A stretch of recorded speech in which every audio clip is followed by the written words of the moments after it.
Hello students, हमने जो नई सीरीज स्टार्ट करी है वी रेडी फॉर मेंस, उसका पहला टॉपिक आज हम डिस्कस कर रहे हैं। ये जो आप देख रहे हैं climate phenomena and food security, ये 13 सितंबर 2023 का द हिंदू का आर्टिकल था। उससे रिलेटेड में ये बहुत इंपॉर्टेंट आर्टिकल है, क्योंकि आजकल सबसे ज़्यादा क्लाइमेट की वजह से फूड सिक्योरिटी में बहुत इम्पैक्ट पड़ रहा है।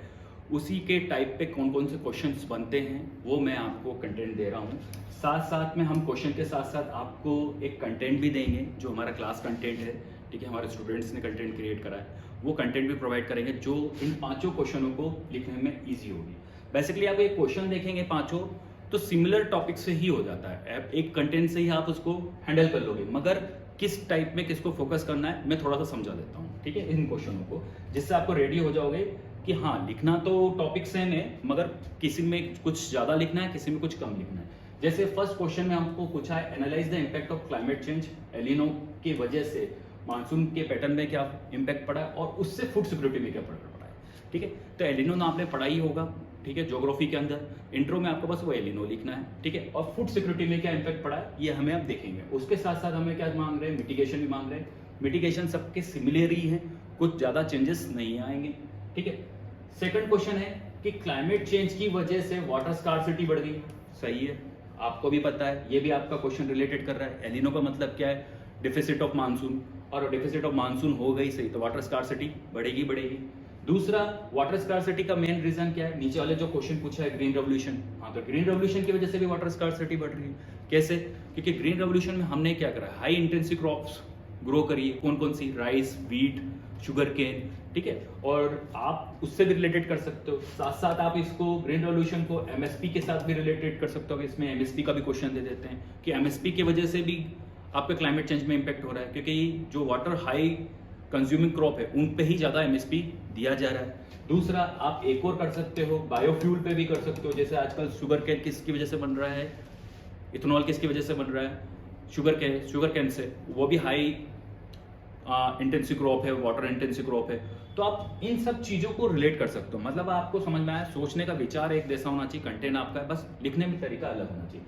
अब वाटर स्कार्सिटी हुई है तो एग्रीकल्चर में क्या इंपैक्ट पड़ा है, उसके लिए सस्टेनेबल फूड प्रोडक्शन क्या है, तो मिटिगेशन तो सबके सिमिलर हो गए।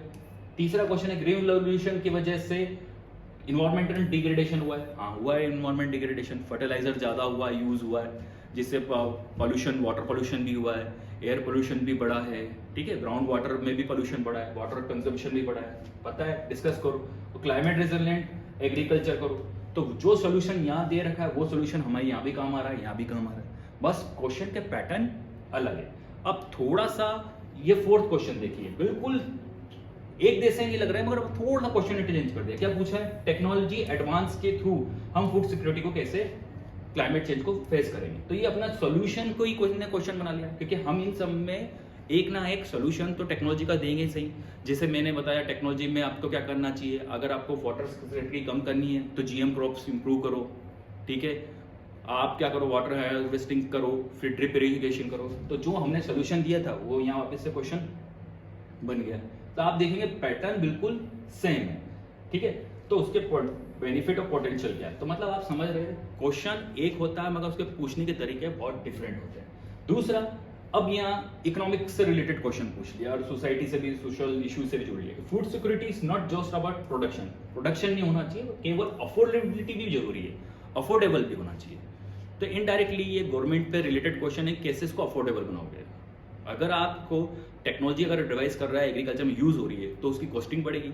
इसका मतलब भी गवर्नेंस वाला क्वेश्चन हो गया कि आपको सब्सिडी दो, फार्मर को सब्सिडी देने का हो गया, फर्टिलाइजर में सब्सिडी दो, जब भी जाके अफोर्डेबल प्रोडक्शन होगा। जीएम क्रॉप्स हमने जो बोला था कि जीएम क्रॉप्स क्या कर रहा है, वाटर कम क्रॉप कर रहा है जो कम पानी ले सके, वहीं जीएम को आप ये कह सकते हो कि प्रोडक्शन बढ़ा दोगे तो ऑटोमेटिक अफोर्डेबिलिटी भी हो जाएगी। तो मतलब आप देख रहे हैं हर क्वेश्चन में कोई ना कोई लिंक है, इधर एलिनो पूछा है, फिर इधर वाटर स्कार्सिटी पूछी है, इधर ग्रीन रेवोल्यूशन पूछा है, इधर टेक्नोलॉजी पूछी है और यहाँ अफोर्डेबिलिटी पूछी है। पांचों क्वेश्चन का डेटाबेस एक ही है मगर पूछने के तरीके अलग है।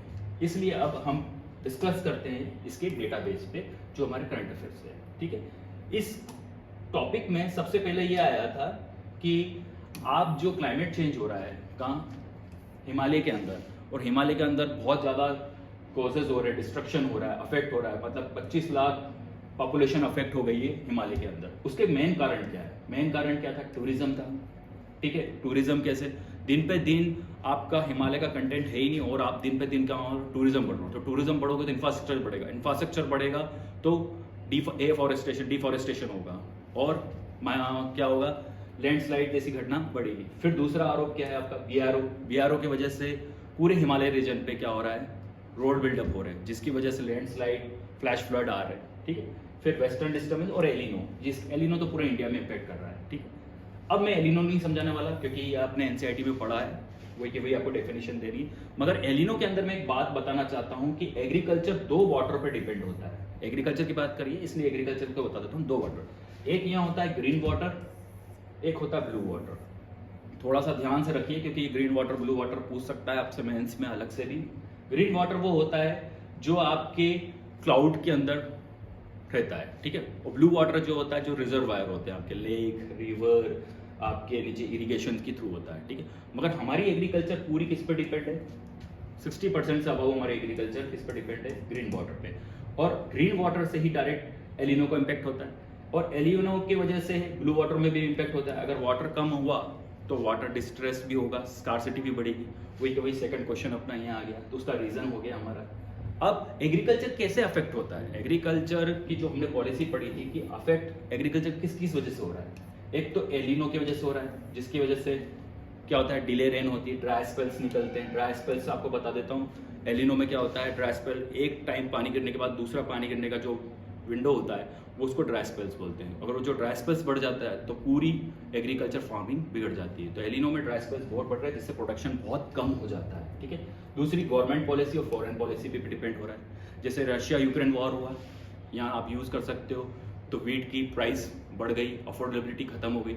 गवर्नमेंट पॉलिसी का भी है कि गवर्नमेंट पॉलिसी ने इंफ्रास्ट्रक्चर क्रिएट नहीं करा है। ठीक है, सपोर्ट नहीं दिया है फार्मरों को दूसरे क्रॉप्स उगाने के लिए, जैसे मिलेट्स। ठीक है, जिससे वाटर कंज्यूमिंग कम क्रॉप्स को उगाया जाए, तो ये अफेक्ट है। तो आपको इससे रिलेटेड करके लिखना है। और दूसरा आपको ये भी देखना है, मैं आपको बता देता हूँ, तुअर दाल, सोयाबीन, ये ग्रीन वाटर पे इम्पैक्ट करती है। ठीक है, और एलिनो के इस बार आने के बाद जो भी ग्रीन वाटर पे डिपेंड करती है, वो क्रॉप का प्रोडक्शन डिक्लाइन हुआ है, तो क्या होगा? फूड इन्फ्लेशन बढ़ेगा। जो 5th क्वेश्चन था हमारा, अफोर्डेबिलिटी नहीं हो पाएगी। तो ये कंटेंट बिल्कुल सिमिलर है। ठीक है, अब हम बात करते हैं दूसरा रिस्पॉन्स की। ठीक है, रिस्पॉन्स कि कैसे इसको, हमारा सोल्यूशन है कि कैसे इसको कम किया जाए। क्या करा जाए? पहले reducing dependence of intensive growth, water intensive growth पे आप डिपेंडेंसी खत्म करिए, धीरे धीरे कहाँ शिफ्ट करिए? मिलेट्स पे शिफ्ट करिए, है ना। तो मैंने बताया था आपको कि जो ग्रीन रेवोल्यूशन में आपने वीट, राइस, शुगर केन की जगह दूसरी ऐसी क्रॉप्स लाइए जो वो कम वाटर इंटेंसिव। फिर जिसकी वजह से आपको एक और डाटाबेस भी है, 30% हम ब्लू वाटर भी सेव करेंगे।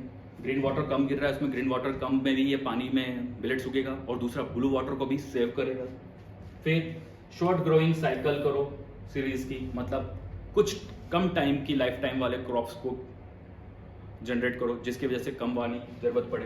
फिर फूड प्रोसेसिंग इंडस्ट्री ग्रो करो, जिसकी वजह से वेस्टेज कम हो। आजकल हम सबसे ज़्यादा प्रोडक्शन करते हैं, मगर उसके बाद सबसे ज़्यादा हमारा जो भी प्रोडक्शन है वो वेस्ट हो जाता है, क्योंकि हमारे यहाँ केवल मेरे को लगता है मैक्सिमम 5% से ज़्यादा फूड प्रोसेस नहीं होता है। ठीक है ना, और कई कई नेशन में जो डेवलप्ड नेशन है 90% फूड क्या होता है? प्रोसेस होता है। इसी वजह से अफोर्डेबिलिटी में हमको दिक्कत आ रही है। जो वाला क्वेश्चन था 4th वाला, वो आपका यहाँ से हो जाएगा। दूसरा, हम इसमें मनरेगा का यूज़ कर सकते हैं आपका सोल्यूशन के अंदर, कि मनरेगा के यूज़ से क्या कर सकते हैं हम? वाटर हार्वेस्टिंग कर सकते हैं। फिर मैंने बताया था आपको क्या, कौन सा क्वेश्चन आया था? टेक्नोलॉजी वाला। उस टेक्नोलॉजी के क्वेश्चन में यही वाला आंसर है, क्या ड्रिप इरिगेशन कर सकते हैं, क्लाउड सीडिंग कर सकते हैं, और जीएम क्रॉप कर सकते हैं। ठीक है, ये सारे जो 5 क्वेश्चन है उनका आंसर लिखने का पैटर्न बिल्कुल सिमिलर है। बस आपको ये फोकस करना है कि टेक्नोलॉजी पूछा है तो उसमें ये ज़्यादा फोकस करना है, कहीं एलिनो पूछा है तो वहाँ ये करना है, कहीं ग्रीन रेवोल्यूशन के बारे में पूछा है तो उसको ज़्यादा मेन फोकस करके लिखना है, मगर पैटर्न बिल्कुल सिमिलर है। तो इसलिए ये सीरीज़ में आप जो भी क्वेश्चन दिए हैं मैंने, आप मुझे लिख के व्हाट्सएप पे सेंड कर सकते हैं, और आपको अगर ये डाटा का यूज़ चाहिए तो उसको भी हमें हमारी लिंक के नीचे प्रोवाइड कर सकते हैं, जिसके हिसाब से आप ये डाटा भी आपके लिए अवेलेबल होगा, और कोई भी क्वेश्चन है आप मुझे लिख के सेंड कर सकते हैं।